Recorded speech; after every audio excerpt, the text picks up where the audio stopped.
হওয়ার পিছনে তিনটে কারণ থাকে। এগুলো খুব মন দিয়ে শুনতে হবে। আমার মুখের কথা নয়, শাস্ত্র বলছে। একটা সংসারে যতই আপনি অর্থ ঢালুন না কেন, তিনটে সংসারে কোনোদিন শান্তি আসবে না। যে সংসারে স্ত্রী নায়ক, মায়েরা কিছু মনে করবেন না, সেটা আপনার সংসারও হতে পারে, আমার সংসার হতে পারে।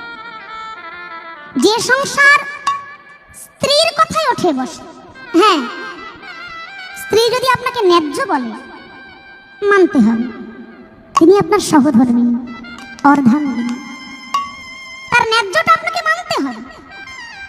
কিন্তু স্ত্রীর অন্যায্য কথাকেও আপনাকে মেনে চলতে হবে, তার প্রত্যেকটা কথাতেই আপনাকে সাই দিয়ে চলতে হবে। তিনি যদি দিনকে রাত বলেন সেটাও মেনে নিয়ে চলতে হবে। সেই সংসার কিন্তু নষ্ট হতে বেশি দিন লাগবে না। তাই বলছে যে সংসারে স্ত্রী নায়ক সেখানে সুখ নাই।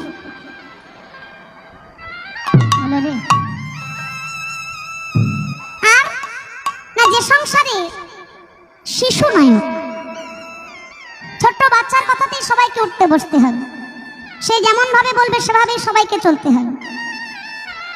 আর যে সংসারে বহু নায়ক, সবাই সবার গার্জেন, সংসারে গার্জেন বলে মালিক বলে কিছু নেই, সবাই সবার অভিভাবক, কেউ কারোর কথা শোনে না, বেপরোয়া সংসার, সেখানেও কোনোদিন সুখ আসবে না। তাই প্রত্যেকটা সংসারে একজন নির্দিষ্ট গার্জেন, অভিভাবকের প্রয়োজন। আর সেই অভিভাবক যদি সঠিক পথ দেখিয়ে নিয়ে চলে বাবা, সেই সংসার হবে সোনার সংসার। তাই নিস্তারিণী, তোমার জন্য আপনজন সবাইকে ত্যাগ করেছি, আর আজকে তুমি আমায় কথা বললে। আহারে দারুণ সংসারে এসব চরিত্র দেখিয়া আমার পরাণে লাগিছে ভয়। দারুণ সংসারে এসব চরিত্র দেখিয়া পরাণে, আমারই পরাণে লাগিছে কলিকাল সাপের মুখে সতিয়া,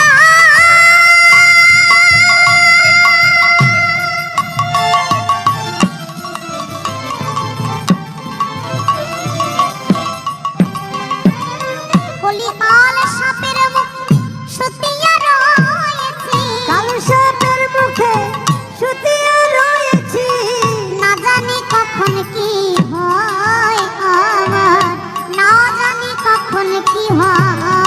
কলিকাল সাপের মুখে সুতিয়া রয়েছি, না জানি কখন কি হয় গো, না জানি কখন কি হয়। কাল সাপের মুখে সুতিয়া রয়েছি, না জানি কখন কি হয় গো, না জানি কখন কি হয়। ক্ষুধায় তৃষ্ণায় ব্যথায় যন্ত্রণায় জর্জরিত চাপাল গোয়াল ঘরে হয়ে গেল অচৈতন্য। নিস্তারিণী কালুয়ার হাড়িয়াকে ডেকে এনে বললেন, ওরে নবদ্বীপের শ্মশানে গিয়ে তোরা পুড়িয়ে ছাই করে দে। কালুয়ার হাড়িয়া তুলে নিল অচৈতন্য চাপাল গোপালকে কাঁধে। বলো হরি, হরি বল, বলো হরি, হরি বল, বলো হরি, হরি বল, বলো হরি, হরি বল। লহনা কৃষ্ণ না জপনা অবিরা, লহনা কৃষ্ণ না জপনা অবিরা, লহনা কৃষ্ণ না জপনা অবিরা। পথ চলিতে কথা বলিতে একবার লহরে কৃষ্ণ নাম। কথা বলতে একবার লহরে কৃষ্ণ নাম।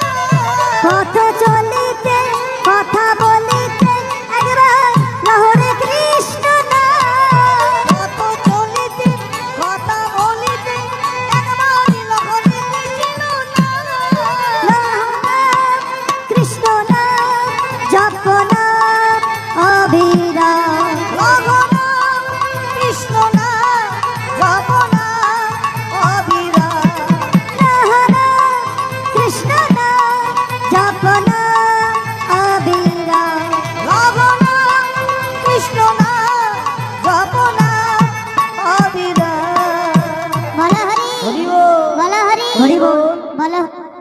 এই হারিয়া, এই মরাটা আবার মাঝে মাঝে নড়ে উঠছে কেন রে ভাই? এই আবার কেমন মরা রে? এতদিন নবদ্বীপের শ্মশানে মরা পুড়িয়েছি, মরা মানুষকে এইভাবে নড়াচড়া করতে তো দেখিনি ভাই। ও সর্বনাশ! কালুয়ার হারিয়া ওই অবস্থা দেখে তারা তো পালাতে শুরু করেছে, কিন্তু যাকে আনা হয়েছে মৃত বলে, সে কি এখনো মরেছে? সবে মাত্র অচৈতন্য হয়েছে, আর ওই অচৈতন্য চাপাল গোপালকে মৃত ভেবে তারা নিয়ে এসেছে নবদ্বীপের শ্মশান ঘাটে।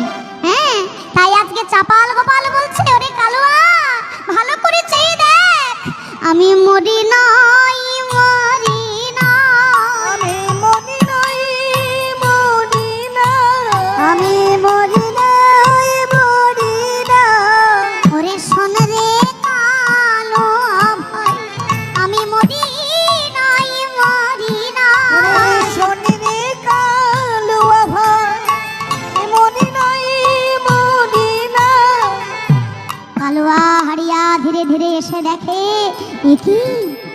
আরে এ যে আমাদের তান্ত্রিক চাপাল বাবা ঠাকুর। বাবা ঠাকুর, আপনার এই অবস্থা কে করলো? তোরাই তো করেছিস। বাবা ঠাকুর, আমাদের কি দোষ? আমাদের মা ঠাকুরানী তো বললেন যে তার গোয়াল ঘরে নাকি একজন কাজের লোক মারা গেছে। হ্যাঁ, কাজের লোক? বাহ রে বাহ! এতদিন সংসারের জন্য মাথার ঘাম পায়ে ফেলেছি, এই সংসার তখন আমাকে মালিক বলেছিল। কি? আর আজকে জরায় জরাজীর্ণ আমার এই দেহটা, সংসারের জন্য কিচ্ছু করতে পারি না, তাই সংসার আমাকে কাজের লোক বলে ঘর থেকে বের করে। এই যে পরিণাম, শুধু কি চাপাল গোপালের জীবন? না, আমাদের প্রত্যেকের জীবনের শেষের পরিণামটা এমনই বাবা। ভগবান গাধাকে সৃষ্টি করে দিয়ে বলেছিলেন, ওরে গাধা, জগতের বুকে যা তোর কর্ম কর। আমি তোকে 50 বছর আয়ু দিলাম। গাধা বলছে, ঠাকুর আমার কাজটা তাহলে কি? না সারা জীবন লোকের বোঝা বই বেড়ায়। বলে পরের বোঝা বইয়েই যদি জীবনটা চলে যাবে, 50 বছর বেঁচে থেকে কি লাভ? তুমি আমার থেকে 30টা বছর তুলে নাও। ভগবান কুকুরকে সৃষ্টি করলেন, ওরে তোকে আমি 30 বছর আয়ু দিলাম, জগতে যা। কুকুর বলছে, আমার কাজটা কি? প্রভু ভক্ত হয়ে প্রভুর এঁঠো খেয়ে জীবন কাটিয়ে দেয়।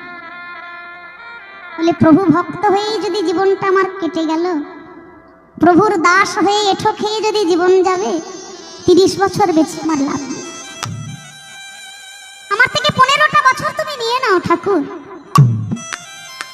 বনের মাদরকে সৃষ্টি করলে, তোকে আমি 20 বছর আয়ু দিলাম, যা।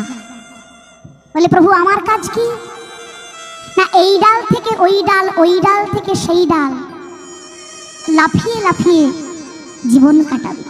আর তোর এই অঙ্গভঙ্গিতে সাধারণ মানুষ আনন্দ পাবে, বিনোদন পাবে। স্থায়ী বাস আমার জীবনে তাহলে হবে না। এ ডাল থেকে ও ডাল লাফিয়েই যখন জীবন যাবে, 20 বছরের আমার দরকার নেই, আমাকে 10টা বছর দিলেই যথেষ্ট। মনুষ্য জাতিকে ভগবান সৃষ্টি করলেন, জগতের বুকে যাও, নিজ নিজ কর্ম করো। 20 বছর আয়ু দিলাম তোমার। মানুষ বলছে, ঠাকুর আমার কাজ কি? না জগতের বুকে গিয়ে মাথায় থাকবে বুদ্ধি, পথে থেকে সেই বুদ্ধিকে কাজে লাগাও। সংসার আত্মীয় পরিজন নিয়ে সুখে দুঃখে তুমি দিন কাটাবে। মানুষ বলছে ঠাকুর, সৃষ্টিকর্তার শ্রেষ্ঠ সৃষ্টি হলাম আমি, মনুষ্য জাতি। এত সুন্দর সুখের জীবন আমার, তাহলে এত সুন্দর সুখের জীবন নিয়ে মাত্র 20 বছর আয়ু, আরো চাই? হ্যাঁ, আরো অনেক চাই। কত চাও? না ওই যে গাধা তোমাকে 30টা বছর ফিরিয়ে দিয়েছিল, ওর ওই 30টা বছর আমায় দেওয়া যায়? দিলাম। আর চাও? হ্যাঁ, আরো চাই। ওই যে কুকুর তোমাকে 15টা বছর ফিরিয়ে দিল, ওর ওই 15টা বছর কি আমায় দেওয়া যায় না? দিলাম। আচ্ছা, বনের ওই বাঁদরগুলো যে তোমাকে 10টা বছর ফিরিয়ে দিয়েছে,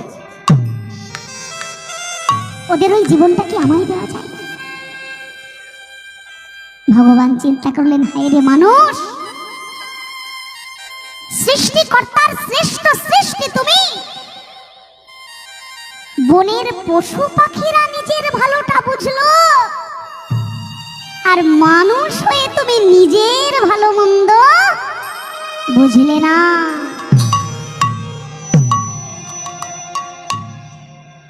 মায়েরা বাবারা ভালো করে ভেবে দেখুন তো, ভগবান জীবনের প্রথম যে 20টা বছর আমাদেরকে দিয়েছিলেন নিজের ইচ্ছায়, সেই দিনগুলো আমাদের কতটা আনন্দে কেটেছে। স্কুল কলেজ, কত বন্ধু বান্ধব, কত খেলাধুলা, সব থেকে বড় কথা মা বাবার কোলের আদর ভালোবাসা। ওই সম্পদ যার আছে সে এখনো মর্যাদা দিতে জানে না বাবা। যার হারিয়ে গেছে তাকে গিয়ে জিজ্ঞাসা করুন, সে মর্মে মর্মে জানে। বেঁচে থাকতে ভালোবাসো, মরে যাওয়ার পর পাড়ার লোককে গলদা চিংড়ি খাইয়ে মাকে তো খাওয়ানো হলো না, পাড়ার লোককে খাইয়ে কি হলো? বেঁচে থাকতে ভালোবাসো। তাই ওই যে 20টা বছর আমরা কাটালাম, কতটা আনন্দের মধ্যে কাটালাম, কিন্তু তারপরে আরো 30টা বছর আমরা জোর করে চেয়ে নিয়েছিলাম। আর ওটা কার থেকে নিয়েছিলাম? গাধার কাছে। কথাটা শুনতে একটু খারাপ লাগলেও জীবনটা আমার তেমনই হলো কিনা।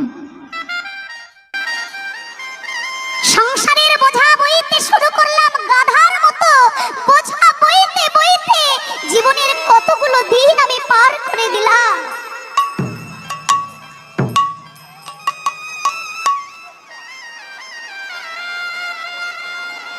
সংসারের বোঝা বইতে বইতে আরো 30টা বছর চলে গেল, মোট হয়ে গেল 50। আর আমার যখন 50 বছর,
আগে যে প্রাণ জোড়ানো বাবা বলা ডাকটা ছিল,